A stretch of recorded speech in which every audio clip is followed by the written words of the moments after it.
విశాఖలో ఆమోద పబ్లికేషన్స్ కు భూమి ఇవ్వడం నిబంధనలకు విరుద్ధమన్నారు మాజీ మంత్రి గుడివాడ అమర్నాథ్. కోట్లాది రూపాయల ప్రజల ఆస్తుల్ని ధారాదత్తం చేస్తే ఊరుకోబోమన్నారు. తాము అధికారంలోకి వచ్చిన తర్వాత ఈ కేటాయింపుల్ని తప్పకుండా రద్దు చేస్తామని అమర్నాథ్ స్పష్టం చేశారు. అత్త సొమ్ము అల్లుడు దానం చేసినట్లు చేయడం కుదరదన్నారు. ప్రజల ఆస్తికి కస్టోడియన్ గా ఉండాల్సిన వాళ్లే ఇలా పంపకాలు చేస్తామంటే ఎలా అని ప్రశ్నించారు. నిబంధనల ప్రకారం భూములు ఇవ్వమని కోర్టు చెబితే ఇష్టం వచ్చినట్లు చేసుకున్నారని అమర్నాథ్ ఆరోపించారు. ఆ సంస్థ మీద అంత ప్రేముంటే హెరిటేజ్ భూములు ఇవ్వచ్చు కదా అన్నారు. అదేమి ఈరోజు రాష్ట్ర ప్రభుత్వంలోకి చంద్రబాబు నాయుడు గారు రాష్ట్ర ప్రభుత్వంలో ముఖ్యమంత్రిగా ఉంటే చంద్రబాబు నాయుడు గారికి ఈ రాష్ట్రంలో ఆస్తులన్నీ రాసిచ్చేసినట్టు కాదు, లేదా చంద్రబాబు నాయుడు గారి కొడుక్కి ఆ ఆస్తులన్నీ రాసిచ్చినట్టు కాదు. ఆయన ఎవరికి కావాలంటే వారికి దానం చేసుకోవడానికి. అది రాష్ట్ర ప్రజల తాలూకు సొత్తు. ఈ రాష్ట్రం ఈ పబ్లిక్ ప్రాపర్టీ. అది దానికి కస్టోడియన్ గా ఉండాల్సినటువంటి అవసరం ఉంది.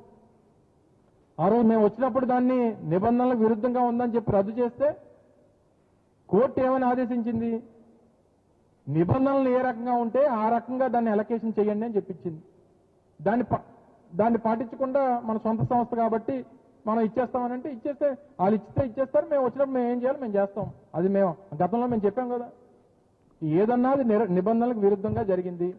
ఇప్పుడున్నటువంటి ప్రభుత్వం వారికి కావాల్సినటువంటి సంస్థలకి వారికి కావాల్సినటువంటి యాజమాన్యాలకి వారికి ఏ రకంగా కావాలో వారి సొంత ఆస్తులు హెరిటేజ్ ఆస్తులు ఇచ్చి మనం హెరిటేజ్ సంస్థలు ఉన్నాయి కదా, ప్రాపర్టీస్ మా బైవరంలో ఉన్నాయి, కసింకోట దగ్గర ఉన్నాయి, 10 ఎకరాలు 30 ఎకరాలు ఉంది. అక్కడ ఇచ్చిమనండి ఒక 5 ఎకరాలు 10 ఎకరాలు 100 కోట్ల రూపాయలు విలువైనటువంటి భూములు వాల్యూ ఉన్న దగ్గర మీకు నచ్చినట్టుగా ఇచ్చేస్తానంటే సమయం వచ్చినప్పుడు నిర్ణయాలు